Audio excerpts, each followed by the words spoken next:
माननीय सदस्य श्री आदन भदौरिया जी।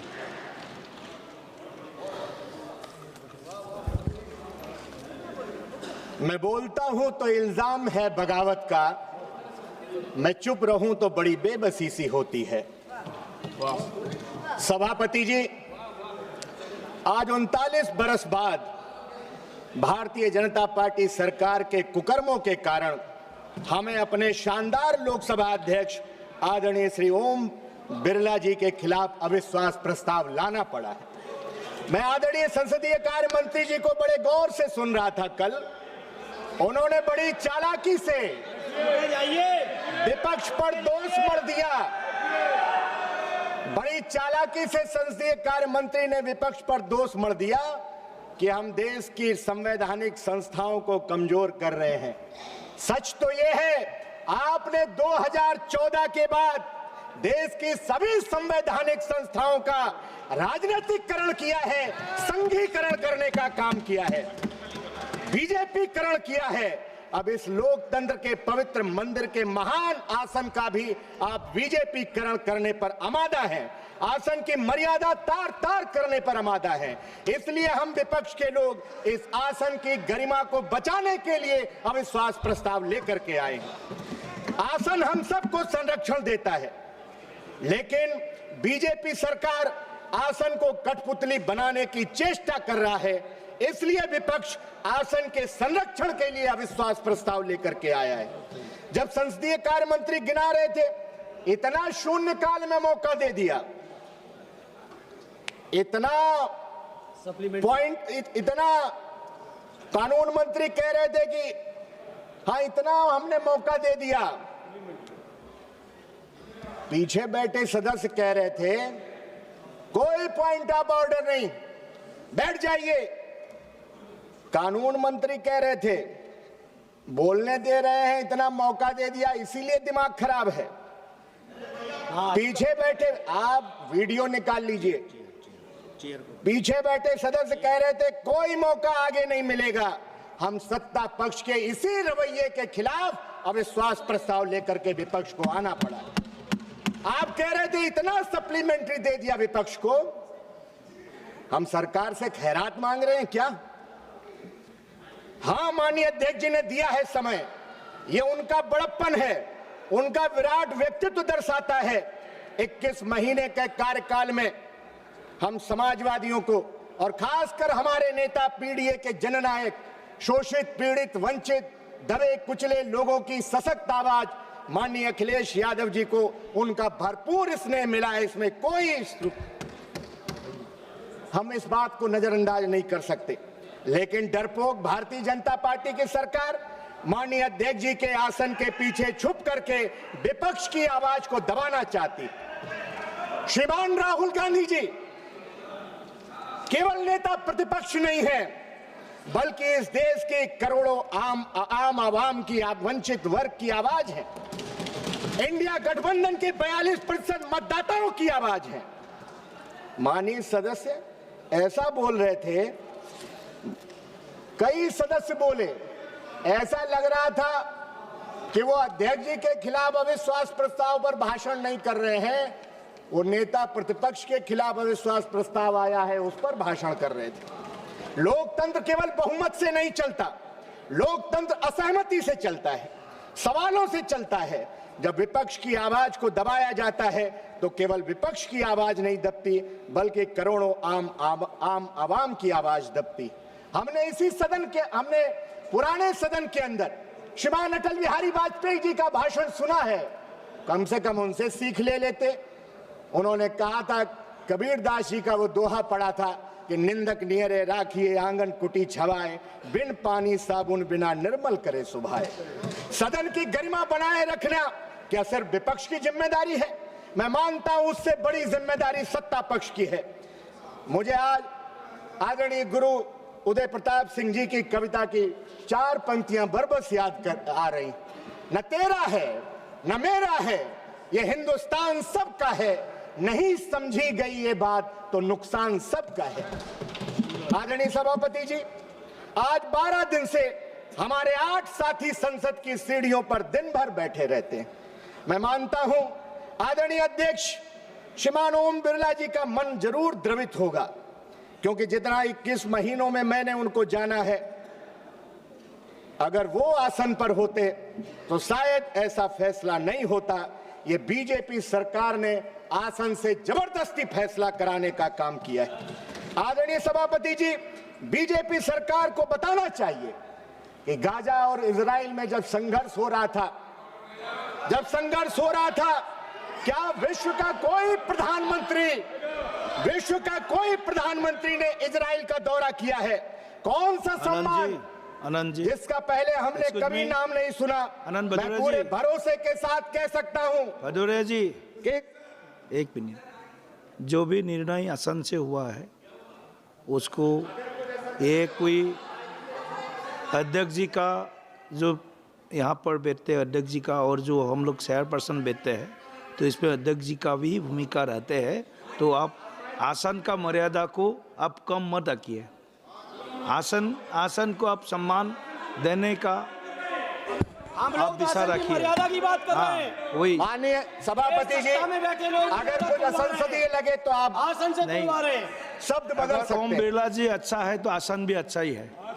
अरे दबाव इसलिए का है। भारतीय जनता पार्टी सरकार को बताना चाहिए कि गाजा इजराइल संघर्ष के बाद विश्व के कौन से प्रधानमंत्री ने इजराइल का दौरा किया? खतरा हमारी उन बहनों से माननीय प्रधानमंत्री जी को नहीं था, लेकिन मैं जानना चाहता हूं किसकी सलाह पर, किसने कहा जब युद्ध के मुहाने पर खड़े हुए देशों पर प्रधानमंत्री जी को यात्रा की? क्या उनकी जान जोखिम में डालने का काम किया कि हमारी बहनों से यहां उनकी जान जोखिम में थी?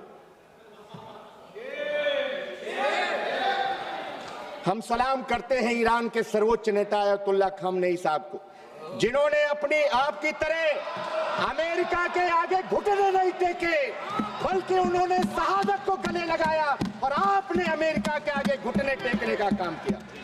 आदरणीय सभापति जी, जिस दिन घटनाक्रम ये हुआ है जिसकी वजह से कांग्रेस पार्टी की अगुवाई में पूरे विपक्ष को अविश्वास प्रस्ताव लाना पड़ा, उस दिन आसन पर ज्यादातर समय सभापति ही विराजमान रहे। आप उस दिन की वीडियो फुटेज निकालिए। सत्ता पक्ष के एक माननीय सदस्य जो सदन के हाईजैकर हैं, सदन के माफिया हैं, खड़े हो गए। सब वर्ड जो है उसको हटा दीजिए। खड़े हो गए। सभापति ने उनका, सभापति जी ने उनका नाम भी नहीं पुकारा, माइक ऑन हो गया। आप निकालिए वीडियो फुटेज और लगे न जाने कौन कौन सी किताबें दिखाने और उनका संदर्भ देने। हम लोगों ने पीठ से आपत्ति की, तब जाकर उनका नाम पुकारा गया बीच में। माननीय अध्यक्ष जी एक मिनट, माननीय अध्यक्ष जी पहले ही व्यवस्था दे चुके हैं। एक मिनट कि रुकिए, माइक का माननीय रविशंकर प्रसाद जी, क्या माफिया ने कहा, बोल लिया है? इसी के लिए माफिया सब लौटवाइए। आता प्लीज कौन हाउस के हाईजैकर हैं, हाईजैकर हैं। बिना अनुमति के माइक ऑन होता है और जो मन में आता है उस सदन में कहते हैं। ये चीज बर्दाश्त योग्य नहीं है। किसी के भी बारे में कोई टिप्पणी करेंगे, बर्दाश्त नहीं करेंगे सर। आपके अलाउ किया है मैंने? यू आर नॉट अलाउड बोल रहा है। आप उस दिन की, यू आर नॉट अलाउड, आप बोलिए। सभापति जी आप उस दिन की वीडियो फुटेज निकालिए। भाषण आधा मिनट हो गया, 1 मिनट हो गया, हम लोग चिल्लाए कि सभापति जी आपने तो नाम ही नहीं माननीय सदस्य का पुकारा है। उसके बाद उन्होंने बीच में नाम लिया कि माननीय सदस्य का, और अध्यक्ष जी पहले व्यवस्था दे चुके कि माइक का कंट्रोल उनके हाथ में नहीं है। हम इस व्यवस्था के खिलाफ अविश्वास प्रस्ताव लेकर के आए कि माननीय अध्यक्ष जी के हाथ में कंट्रोल दीजिए। माननीय सभापति जी, हमने देखा है कि कुछ लोग जब आसन पर बैठते हैं तो हमसे कहते हैं कि 30 सेकंड में अपनी बात रखिए, 30 सेकंड में अपनी बात रखिए, और खुद आसन पर बैठ करके लंबा लंबा भाषण देते हैं। हम तो चाहते हैं कि आसन पर आदरणीय अयोध्या के से जीत करके आए पीडीए के हमारे बुलंद अलंबरदार आदरणीय अवधेश प्रसाद जी आसन पर बैठे, लेकिन भाजपाइयों के सीने में जब लाल टोपी देखते हैं तो उनके सीने पर सांप लौट जाता है। इसलिए आदरणीय सभापति जी, हम पूर्व की सदन की कार्यवाही देखते हैं, सदन का कैसा माहौल था, गौरवशाली परंपराएं रही हैं, बहस का स्तर देखते हैं, और जब आज की स्थिति देखते हैं तो फिर कई सवालात खड़े होते हैं और हम सबको आत्मचिंतन को विवश करते हैं। हम विपक्ष के खासकर नए सांसद दिल्ली की चमक दमक देखने नहीं आए हैं सभापति जी, कैंटीन में मेदू वड़ा खाने नहीं आए हैं। हम अपने अपने क्षेत्र की लाखों जनता की उम्मीदें लेकर के दिल्ली आए हैं। क्या 2014 के बाद आपने सांसद पद की गरिमा नहीं गिराई है? आपने पूरे देश में और खासकर उत्तर प्रदेश में सांसदों विधायकों की गरिमा को अफसरशाही के हाथों में गिरवी रखने का काम कर दिया है। आदरणीय सभापति जी, जनता देखती है कि हमारे मुस्तकबिल का फैसला करने वाली संसद बढ़ती महंगाई, बेरोजगारी, किसानों की दुर्दशा, महिलाओं पर बढ़ते अपराध, मजदूरों के हक, शिक्षा, स्वास्थ्य, सामाजिक न्याय पर कब बहस करेगी? आदरणीय सभापति जी, सरकार इस जवाबदेही से पीछे नहीं हट सकती कि लोकसभा के उपाध्यक्ष का चुनाव आज तक आपने क्यों नहीं कराया। पता नहीं आप किस घमंड में चूर हैं। नहीं हुआ 7 सालों से लगातार आप संवैधानिक संस्थाओं को कमजोर कर रहे हैं।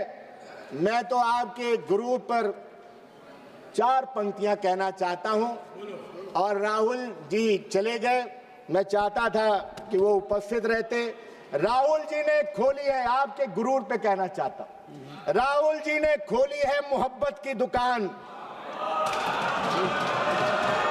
आगे सुन लीजिए, फिर वाह वाह करिएगा, आगे की लाइनें पर भी वाह वाह करिएगा।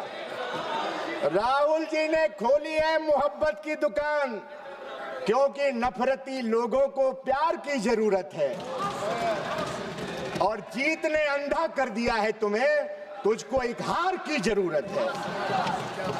अंत में मैं स्वस्थ लोकतंत्र की स्थापना, संवैधानिक मूल्यों की रक्षा के लिए, संसद की गरिमा बनाए रखने के लिए हम चाहते हैं इस सदन की कार्यवाही ऐसी हो जिस पर हर एक सांसद और देश की जनता को गर्व महसूस हो। अध्यक्ष महोदय के इशारे पर हम सब चले, इसके उल्टा न हो। मैं व्यक्तिगत रूप से आदरणीय ओम बिरला जी के प्रति विश्वास व्यक्त करते हुए इस अविश्वास प्रस्ताव का समर्थन करता हूं। जय हिंद, जय समाजवाद, पीडीए जिंदाबाद, माननीय अखिलेश यादव जी जिंदाबाद, समाजवादी पार्टी जिंदाबाद। आपने समय दिया, बहुत बहुत धन्यवाद। धन्यवाद जी। ऑनरेबल मेंबर श्री के सी वेणुगोपाल जी।